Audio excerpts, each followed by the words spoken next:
नमस्कार मित्रों। पिछले भाग 76 में हम लोगों ने BNSS 2023 के सेक्शन 141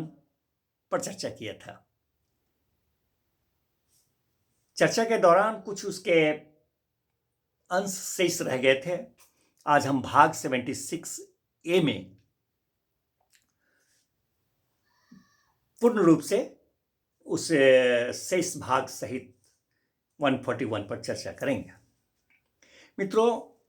यह सेक्शन 141 BNSS 2023 जो है वह कहता है imprisonment in default of security means to say, अगर प्रतिभूति देने में आप व्यतिक्रम करते हैं,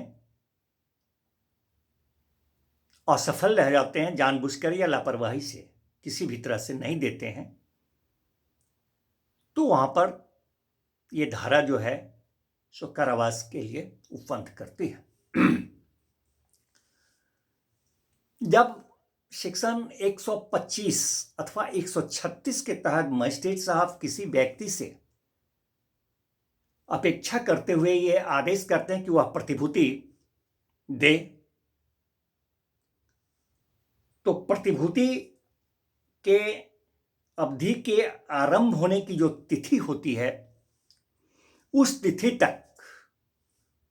उस तिथि को अथवा उस तिथि से पूर्व अगर वह व्यक्ति प्रतिभूति नहीं देता है तो मजिस्ट्रेट साहब उसे कारागार का आदेश करते हैं कि उसे कारागार में भेजा जाए जब तक कि वो अवधि पूरी ना हो जाए, या अगर वह व्यक्ति ऑलरेडी पहले से कारागार में है तो यह आदेश करते हैं कि या तो वो अवधि पूरा करे तब तक, या फिर वो प्रतिभूति जब तक इस दौरान, उस अवधि के दौरान नहीं दे देता है उनको, मजिस्ट्रेट साहब को जिनका वो आदेश है, तब तक वह कारागार में निरुद्ध रहेगा। मित्रों, यदि मजिस्ट्रेट साहब को समाधानप्रद ढंग से यह साबित कर दिया जाता है कि जिस व्यक्ति ने आपको बंध पत्र दिया था, जमानत पत्र दिया था, पहले निष्पादित कर चुका है, उसने उसको भंग किया है, तो मजिस्ट्रेट साहब जो समाधान होने वाला सबूत है उस सबको लेखबद्ध करते हुए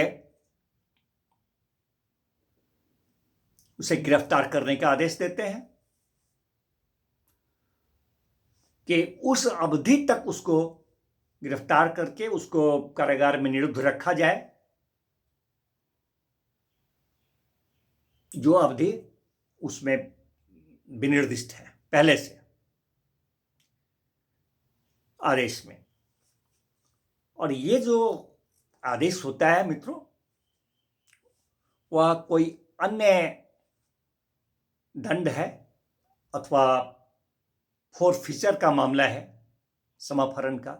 तो उस पर प्रतिकूल प्रभाव इसका नहीं होता है, इस आदेश का।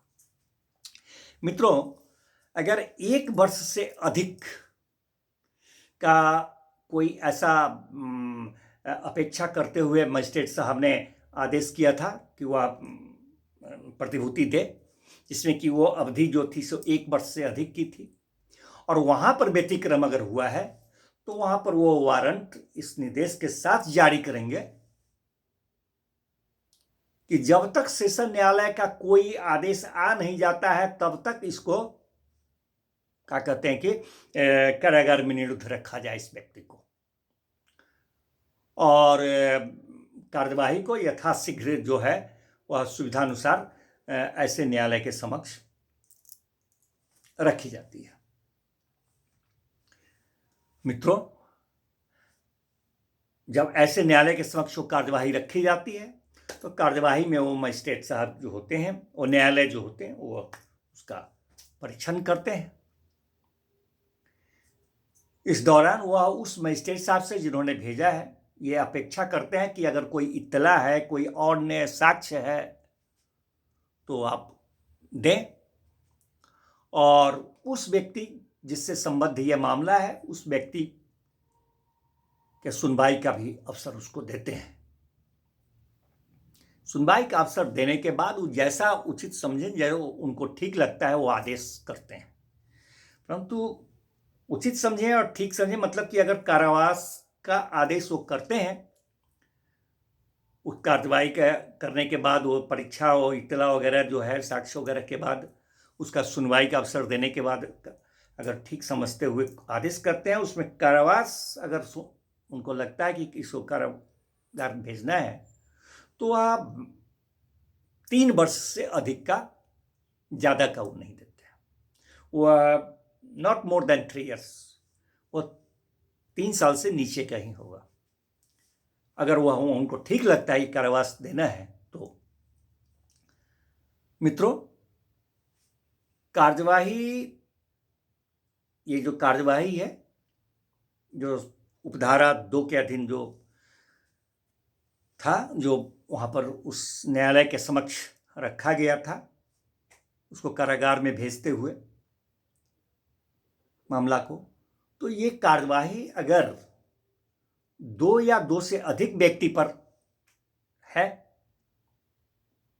जिसमें कि किसी एक व्यक्ति ने व्यतिक्रम कर रखा है, प्रतिभूति नहीं दिया था, व्यतिक्रम किया था, तो ये मामला जो है वह उपधारा 2 के अधीन सेशन जज को जो निर्दिष्ट किया गया, तो सिर्फ उसी व्यक्ति का नहीं जिसका व्यतिक्रम हुआ है, बाकी उसमें जो शेष अन्य व्यक्ति हैं उन पर भी यह सेक्शन 2 के तहत जो निर्देशित किया गया सेशन में, अथवा 3 के तहत जो परीक्षण हुआ, साक्ष्य हुआ, सुनवाई का उसको अवसर दिया गया, वो अन्य लोग जो उसके हैं उन पर भी ये लागू होगा। और अगर यहाँ भी ये हो कि इसे सजा देनी है तो वो अवधि जो होगा सजा की, वह उस अवधि से अधिक नहीं होगा। सजा की अवधि जो सजा दी जाएगी कारावास की, जो उसके प्रतिभूति में निर्दिष्ट किया गया था, 1 साल, 1.5 साल, 2 साल, 3 साल के बिलो जितना भी निर्दिष्ट था, उससे अधिक की नहीं होगी। मित्रों, जब सेशन कोर्ट को उनके समक्ष ये कार्यवाही होती है तो वो चाहें तो इसे ट्रांसफर कर सकते हैं अपर सेशन न्यायाधीश के पास, और अपर सेशन न्यायाधीश इस धारा के तहत कार्यवाही करेंगे और उन सभी शक्तियों का प्रयोग करेंगे जो सेशन जज महोदय के पास है। उस सभी शक्तियों का प्रयोग इस धारा के तहत इस बात के लिए करेंगे। मित्रों, अगर वह व्यक्ति जिसने व्यतिक्रम किया वह जेल के भारसाधक पदाधिकारी को, उनको अगर वह क्या कहते हैं कि प्रगत कर देता है, उनको अगर वह टेंडर कर देता है, निवेदित कर देता है, वो क्या कहते हैं कि प्रतिभूति को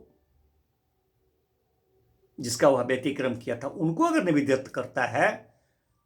तो क्या करते हैं वो जनाब जो जेल के भारसाधक अधिकारी हैं, जिस न्यायालय का, जिस कोर्ट का आदेश होगा उस न्यायालय अथवा उस कोर्ट में वह उसको वह रेफर कर देंगे। जेलर महोदय, जेल के जो भारसाधक अधिकारी होंगे वो उसको वहाँ रेफर कर देंगे। मित्रों, अगर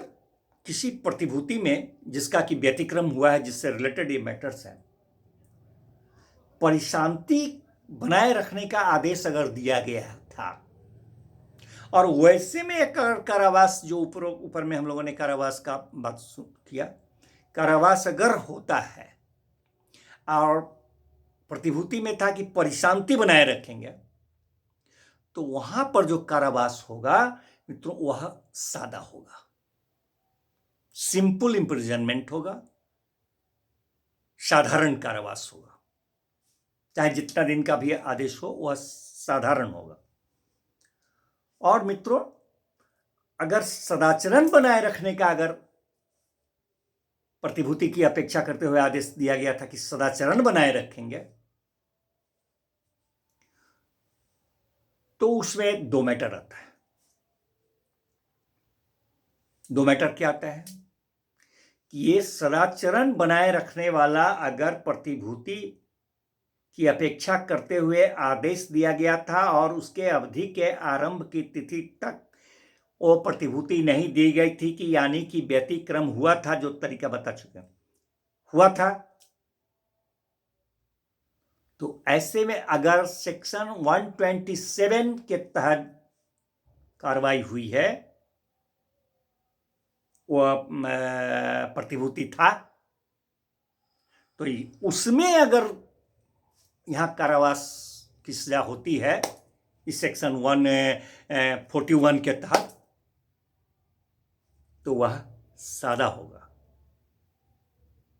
147 क्या था कि कतिपय कुछ अपराध थे जिसको कि फैलाने से मनाही थी, तो वहां पर सादा होगा। और इसका दूसरा भाग है कि अगर वही चीज सदाचार बनाए रखने के लिए 128 क्या था, संदिग्ध अपराधियों से लिया गया था, प्रतिभूति की मांग की गई थी। तो 128 के तहत अगर प्रतिभूति की अपेक्षा करते हुए किया गया था आदेश और उसमें अगर व्यतिक्रम किया था, उस प्रतिभूति की अवधि के प्रारंभ के तिथि तक उसने प्रतिभूति नहीं दी थी और सदाचरण के लिए अगर आदेश किया गया था 128 में संदिग्ध अपराधियों का, अथवा यही बात 129 जिसमें था कि हैबिचुअल ऑफेंडर्स थे, अभ्यासिक अपराधी, तो 129 में भी अगर सदाचरण के लिए किया गया था, व्यतिक्रम हुआ था, तो उसका इस धारा के तहत कहता है कि इस दोनों में अगर 128 अथवा 129 में जिसमें सदाचरण के लिए अगर किया गया था, तो इसमें अगर कारावास दिया जाता है, तो मजिस्ट्रेट साहब जैसा न्यायोचित समझे, चाहे तो सादा भी कारावास दिया जा सकता है, न्यायालय दे सकती है, और चाहे तो कठोर कारावास भी, रिगरस इम्प्रिजनमेंट भी दिया जा सकता है। तो यह है मित्रों सेक्शन 141 जो बताती है कि अगर आपने किस प्रकार का सदाचरण वाला अथवा परिशांति वाला 127 के तहत, 128 के तहत, 129 के तहत, किसके तहत आदेशित था, सेक्शन 125, 136 में का ये सब मामला, और वहां पर आपने व्यतिक्रम किया। व्यतिक्रम शब्द को हम बार बार कह रहे हैं कि जो प्रतिभूति में अपेक्षा करते हुए आदेश की जाती है प्रतिभूति के लिए कि उसके आरंभ की तिथि तक अगर वह प्रतिभूति नहीं देता है तो उसे व्यतिक्रम असफल रहना कहा जाता है। तो उसमें कैसे कारावास होगा, क्या वारंट निकलेगा, कब तक निरुद्ध किया जाएगा, कैसे सेशन में जाएगा, वहां का क्या आदेश होगा, वगैरह वगैरह पर मित्रों ये सेक्शन बताता है, बहुत इंपॉर्टेंट है 141। तो ठीक है मित्रों, मिलते हैं फिर अगले भाग में अगले सेक्शन के साथ। कोई त्रुटि हो तो पुस्तक से मिला करके देखेंगे, हमें भी बताएंगे, कुछ हम भी सीखेंगे। धन्यवाद।